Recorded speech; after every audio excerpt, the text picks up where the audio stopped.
The rich countries just borrowed $17 trillion for COVID. The poor countries, nothing. Because the rich countries can borrow at zero, and the poor countries pay 5 or 10% coupon rates or have no access at all. So the world exposed its grotesque inequality this past year and a half.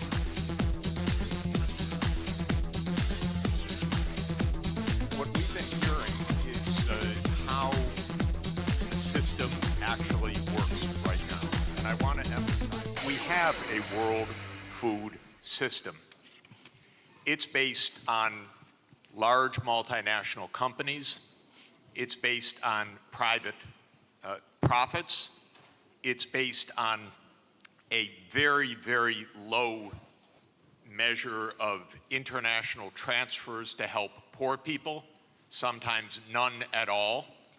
It's based on extreme irresponsibility of powerful countries with regard to the environment. And it's based on a radical denial of rights of poor people, as we just heard.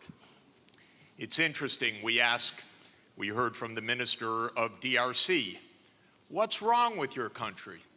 Well, we don't even start by saying the King of Belgium created a slave colony for 30 years.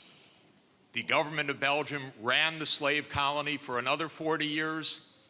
The CIA assassinated your first popular leader, Mr. Lumumba, and then installed another dictatorship for the next 30 years. And then Glencore and others now suck out your cobalt without giving you tax income. We don't reflect on that. We say, what's wrong with you? Why don't you govern properly? So we have a system, but we need a different system.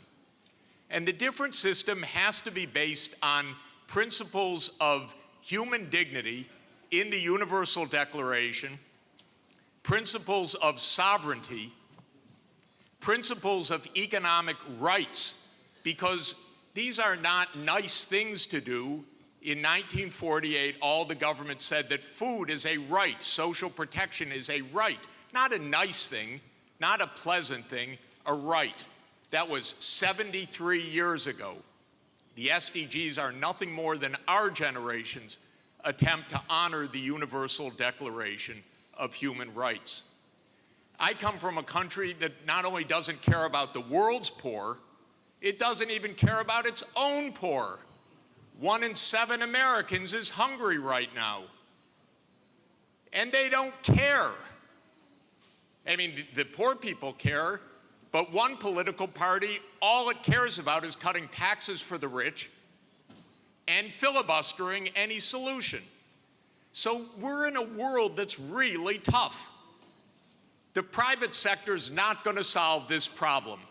I'm sorry to say to all of the private sector leaders, behave, pay your taxes, follow the rules. That's what you should do. And what the governments should do is the following. They won't, but they should. First, the G20 should become the G21 by inviting systemically the chairperson of the African Union and the African Union to be the 21st country. The European Union is a member of the G20 as the EU. If you add the AU as the 21st for the G21, you add 1.4 billion people to representation at that crucial event. That will change decisively the discussion, because 1.4 billion people are not at the table for finance right now, and they need to be. Second, we need an order of magnitude change of development finance. The rich countries just borrowed $17 trillion for COVID. The poor countries, nothing. Because the rich countries can borrow at zero, and the poor countries pay 5 or 10% coupon rates or have no access at all.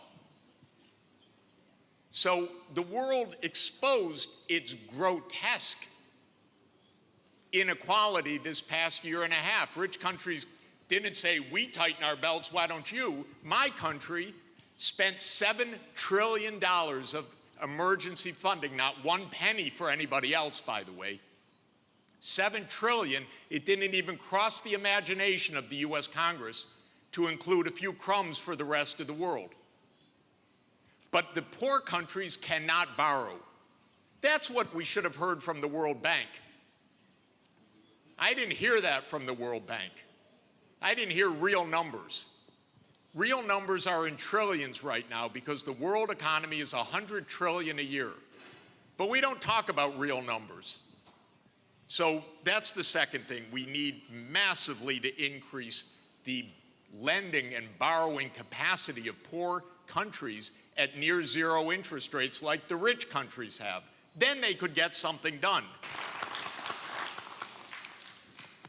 And then we're going to have national pathways. This is a wonderful idea, but they're going to need financing.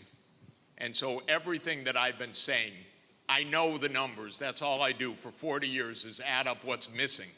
You want electricity? It has to be purchased.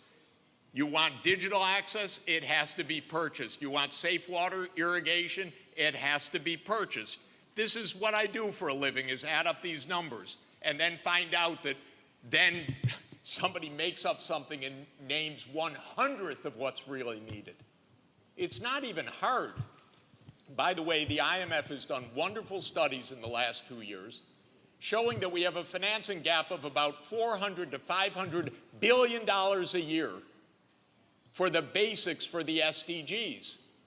They show the gap, but nobody comes up with the number, the solution, which wouldn't be so hard because that's just not a big number. It's 0.5 of 1% of world output.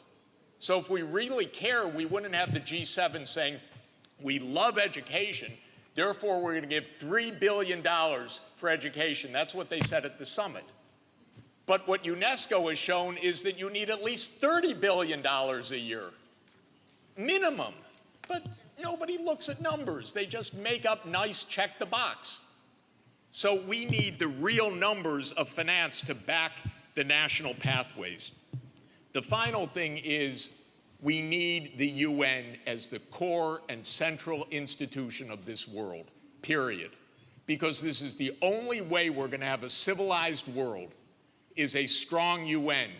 And it cannot be that the whole UN budget is less than my neighborhood's budget in New York. The UN core budget this year is $3 billion. New York City's budget is $100 billion. And then we say, why don't things work well? Because the rich are hoarding everything. Final point, rather than our 3 billionaires going in space, well, they could go into space and stay there and leave their money behind. That would be one idea. But another idea is we have 2,775 billionaires on the current list. Their combined net worth, 2,700, is $13.1 trillion. Now, I have it on good authority, you don't need more than $1 billion to be comfortable. But they have an excess of $11 trillion over just the $1 billion. So we should be taxing that and having a civilized world. Thank you.